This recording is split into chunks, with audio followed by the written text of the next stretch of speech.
okay? They should support that from a standpoint of cash flow and things of that nature. So the executive summary can be written first and last, or just last, depending. I even had a student that did one first in this semester, and I said, why'd you do that? He said, well, I wanted to get it done just like Scott said, which is fine. Fine. Again, there's no real exact way to do this, okay? Again, you go to books or go to out there and talk to experts on this. They'll give you a zillion different ways to do a business plan. But the executive summary is the major, the most important part of the business plan. Now, a lot of people say, wow, why doesn't company come second? Why don't you do the company? Why don't you tell everybody what you're in? Well, I always tell everybody, in my years in the business, I always like to know the industry and who's out there in that industry first before you talk about the company. I want to know the size of the industry. Because if I just talk about the company, I may not know the industry well enough to know how big it is and how well you can do and who the competitors are. So I want to know industry first. I want to know the industry that you're going to be in. Is it the entertainment industry? Is it the travel industry? Is it the distilled spirits industry? Is it whatever? What is it in? And how big is it? What are the trends? Okay? What are the trends? What are the competitors? How big are the competitors? Who are the biggest competitors? How are they doing? Is this business something that there's going to be more competitors or fewer in the future? Whatever. I want to know all that in my section number 2 here. Okay? Again, growth and the trends of the industry. Very important. Trends are extremely important in a business plan. People want to know that you know that it's trending up or down or it's flat, and because they want to know how you're going to compete in a flat industry and how you're going to take market share. Major competitors, who they are. And of course, regulations, laws. I tell my students that one thing I do, and I have 3 classes of business plans right now, and I tell them the thing I do the most when I edit and look at them is I cross things out. I cross things out. Because they're always trying to put things in there like regulations. They're doing a restaurant. Is there regulations and laws around? It's a license. You need a license. That's it. No barriers to entry. I get barriers to entry on almost every type of business. There's no barriers to entries on most businesses you're going to get into. Don't write the section. Don't waste your time. Concern yourself with the things that are apropos, pertinent to your industry or your business or to your company. Okay? Regulations, laws, in the restaurant industry, don't put that in there. All right? Third one. And by the way, you'll notice that we're formatting this to section 1, 2, 3. When I give you this business plan, if you want this plan here, I will make a copy of it and bring it back. You'll note that there's an index, and it's all formatted the way you're going to see it here. Sections 1, 2, 3, section 3.1, 3.2. It makes it very easy for anyone to go to that section and read it. If I want to know exactly where your financials are, it's on here, it's 8.0 and funding is 8.2. And man, I'm going to turn to that. And I know what page it is. You make it very easy, very clean for everybody. It's a standard format. Now you can use Roman numerals, but bingo. And while we're on the format real quick, what font size do you use? We've covered that. What? 12. Does anybody use, by the way, if you use even 11, I can't read it. I can barely read 12, okay? And I need these to read anything, right? So do 12. 12 is your standard. You also want 1-inch margins. It's, again, like a resume. A resume, they'll tell you, anyone you go to a resume, it's a 12-point font, it's 1-inch margins, and it's one of 3 or 4 different types of print. What are they? I only know 2. I forget the others. What? Arial. Times Roman, and there's a couple. You don't want anything. I had one that turned in, a lady I was working with up in Fairbanks had one. It was, I don't even know what font it was. It was difficult to read. It was a squirrely, I couldn't figure out if it was a G or a whatever it was, and just made life a lot. And I told her, I said, first thing you need to do really is, please, I can change the font. It's very easy to go in there and change it. It made it very difficult to read.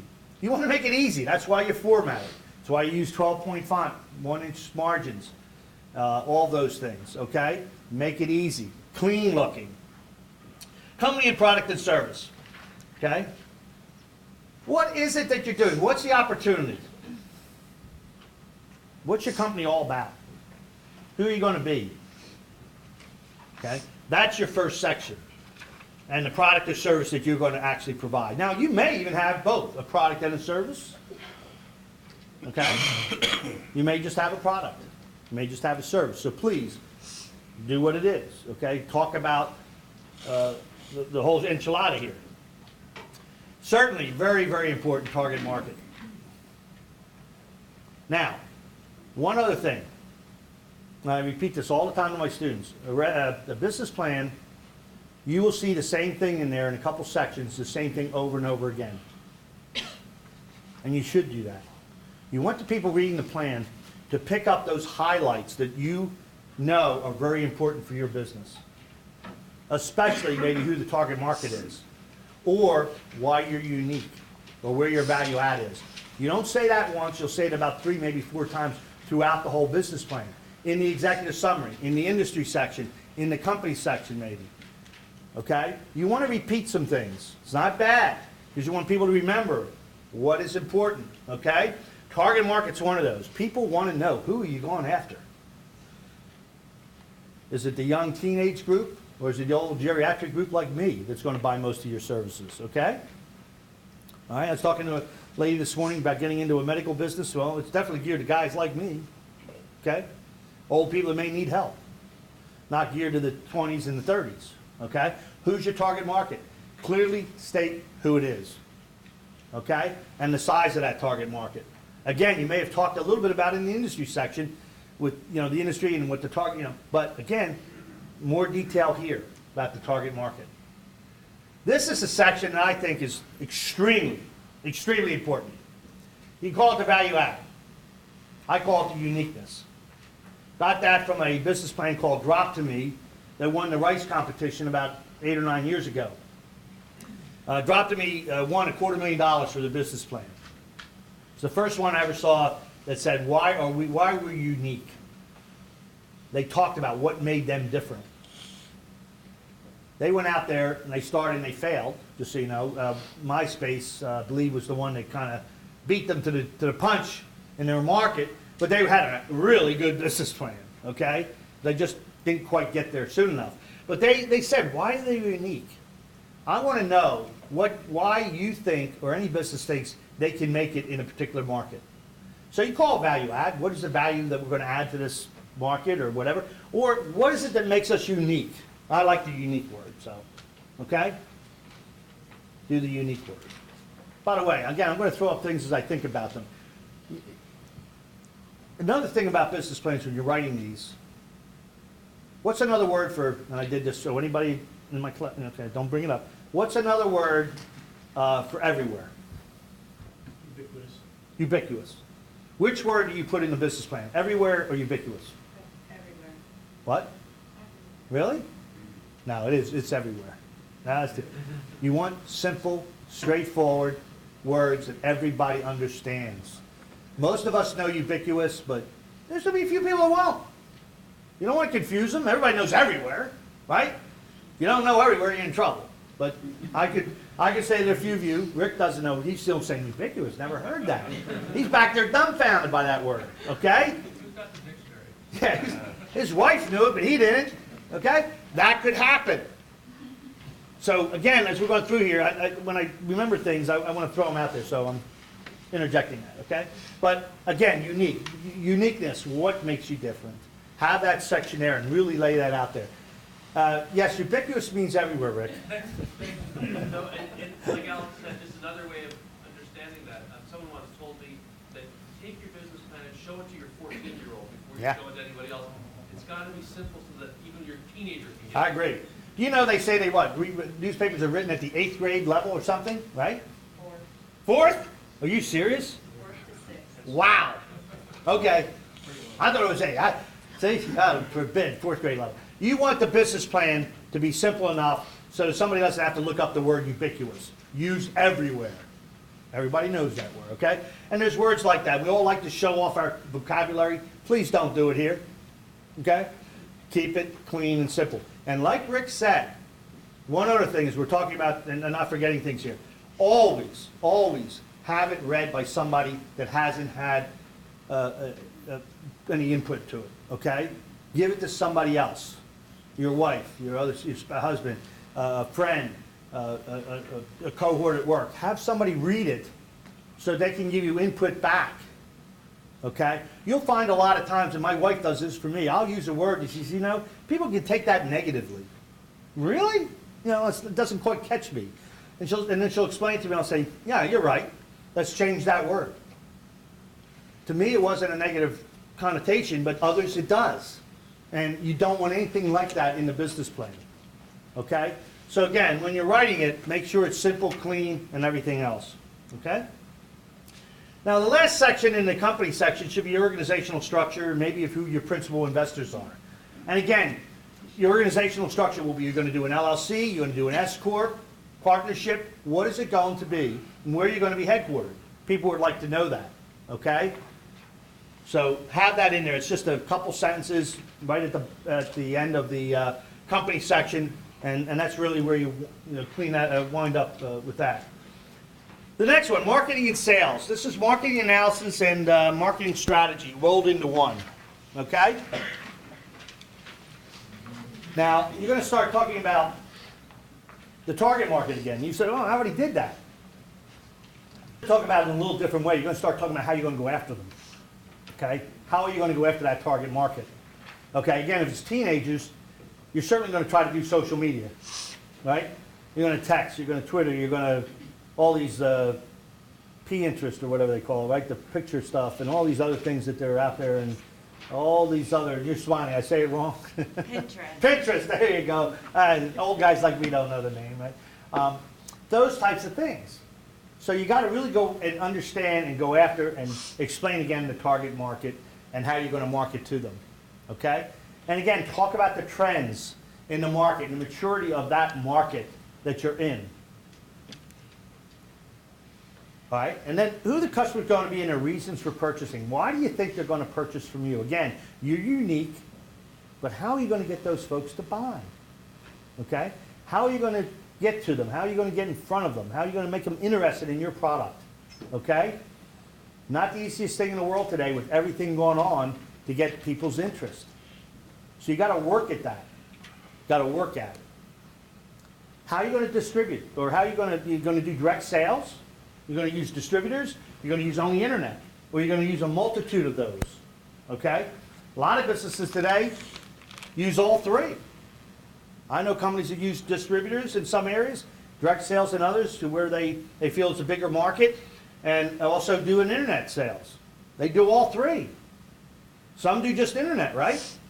You've got to figure out what is the best way to get to your market, both financially sound, okay, and also on a time basis you want to get to them, okay? Figure it out. And again, I'm not a marketing person, so I have to go out, for instance, anytime I do something and really get help here, okay? And one reason we had Lisa Sherman here a couple weeks ago was to talk about social media to a lot of people, because it's kind of new for a lot of people, especially for older people like me again. I want to hear about it because it's something we've got to learn more about because it's a way of the future. So distribution channels, very important. How are you going to get there to the customer? And again, you're going to mention a little bit about existing competitors again. Again, repeating things in a business plan is not a bad idea, okay? And then if you're going to do advertising or anything like that, explain that because that ties into your financials. Can you really afford a big advertising plan? I'm doing that with one of my businesses I'm working with right now. We are literally I won't say battling back and forth, but we're really knocking heads about advertising. I'm not a big guy to spend a lot of money on advertising. I'm a financial background. I say to myself, how much do I really get out of that advertising plan? Can I really justify it? And I've got another person on the other side going, man, if we don't advertise in this business, we're never going to make it. You got to spend money to make it. You know? So we've got to come to an agreement there. This is a tough area, but you got to explain how you're going to advertise, what medium you're going to use, and how much you're really going to spend on advertising, okay? If you're going to use it at all, okay? That should be in your marketing strategy section, of course. Okay? All right. Operations, development, implementation.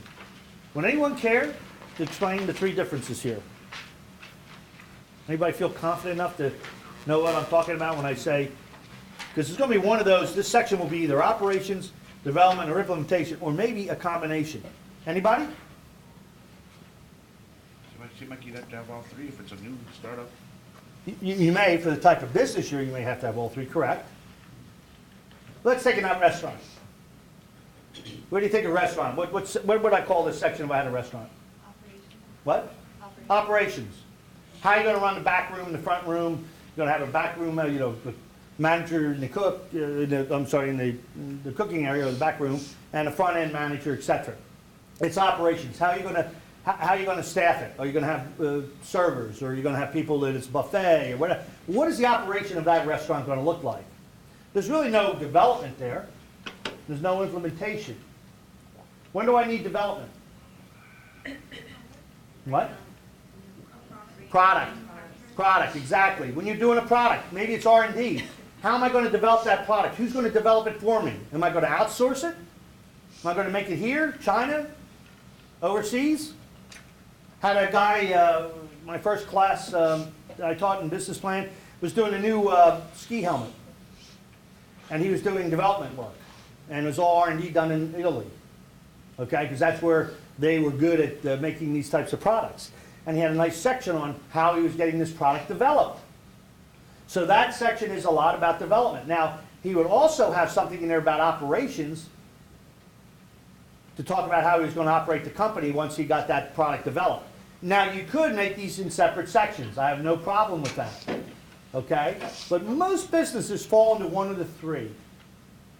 Now, what would implementation be? Give me a business for implementation.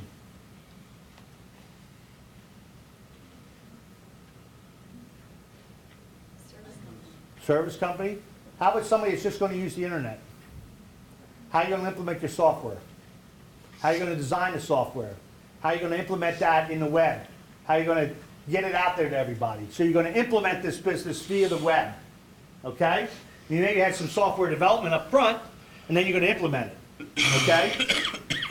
So you may have one or more of these pieces in your business, and you may want to separate those sections, but I always put these together to let people know that, hey, it's usually one or the other, or one of the three, okay? It could be explaining your operations, explaining how you're going to develop your product because you're not really there yet, because you want to tell people, hey, I'm still on the development stage with this product. I'm building this helmet. I haven't even thought about too much about how I'm going to get my sales. I'm developing this product, but once it gets here, you know, and investors will like that too. As long as they know you've got a great product, they will help you market that product if they think it's a great one. So one of these three sections, okay? And again, it would be if you're developing, where are you going to get your product from? You know, or if it's a restaurant, your business operations. You want maybe a little bit about your pricing in here, if it's indeed something that's very important and you think people need to know that you're going to be at a price point that's practical for your business. Management information systems, again, for the implementation. How are you going to do all that? How are you going to make it happen with the web? What are your information systems looking like? Most of the people I've worked with that are doing an internet-based business are surprised at how much it costs to get that developed. Prices have come down, but it's still very expensive to get a really good software package to line up, be able to get people to pay on the internet, and to do everything very automated, right? You're shaking your head, yeah, you've done that? Yeah, it's not cheap. It's not easy. It's a difficult thing. So you really have to talk about how you're going to do it and how much it's going to take, effort and money, all that. There's research and development, like we said, for that new ski helmet. Where are you going to get it done? How are you going to do it? Okay? Operations, implementation, and development. Okay? Again, you could have two separate sections or one section explaining it all and breaking that out by 5.1, 5.3, whatever you want to do. Management. As we said earlier, you have that A management team and the B idea, B management team, A idea. It's going to be the management team that wins all the time. Again, last night on the Shark Tank, that came out very loud and clear. Every time I've seen it, it's always the person or the team that wins out. It's not the idea. You need a strong management team. You got to explain here that you've got the talent, okay? Now, do you put your resumes in this section? Yes, no? How many people think you put your resumes in this section? Good. You can have resumes, but you put them in the back. Put them in the addendum. This section should have a small bio about the key management roles and the key who's going to fill those, and a little background. Do they have the experience in that? But don't put the whole resume in this section. That just clogs it up. You tell them, from further information, see the resume on Al Hermann in Addendum 3.0. You'll always have some addendums, okay? Because I'm going to show you one on finance where you're always going to have the big financial stuff in an addendum. So key management roles, you want to explain those. Who's going to fill them? And guess what? Most companies, you're going to have a gap. You're not going to have it all. Somewhere along the line, you're going to have a gap in your management team that you're going to have to go fill. This is where you explain, how am I going to find that person that I absolutely need? Been working on it with the company for 2 years, over 2 years, driving me crazy, okay? Huge, huge management gap issue. There's nobody in the state of Alaska has the talent of dredging. Nobody dredges up here, okay? We need somebody that understands dredging. And in 3 weeks, we're going to Ada, and we've got to explain how we're going to fill that management gap. March 13th, they're going to ask, well, wait a minute, you've got a great plan, got a great idea, you got a problem with your management. Who is going to lead that dredging operation? So we have an idea how we're going to do it, but we've got to explain it and say, we have that filled. Well, nobody's going to invest. It'd be nuts to invest, right? You'd be absolutely nuts to invest. You'd have all your gaps filled.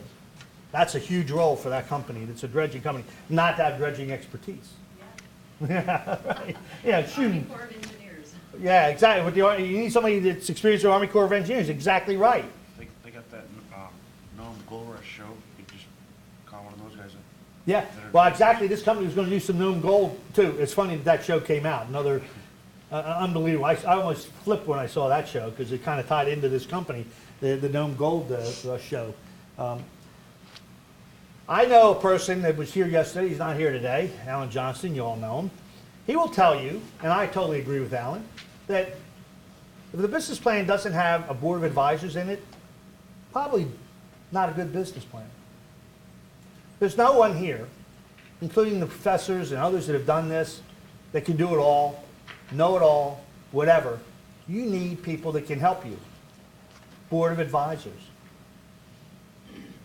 You need to have a couple people who you can rely on to give you information, direction and guidance and help, support, call what you will, when you need it. I have a gentleman that's coming up here to talk about performance metrics. I know performance metrics. I'm pretty good at it. I've done it for years. This guy's a lot better than me. A lot better than me. Okay? So if I got a question, I call up Vince. I say, Vince, by the way, need some information. I need some help here. Trying to work on this business and trying to develop it. I need to, and I get my help. He's kind of my all-time board of advisor guy. Okay? So on almost every business that I've worked with, I want Vince to be on my team. Okay? He's a whole lot smarter than I am. He really knows stuff. You're laughing. What are you?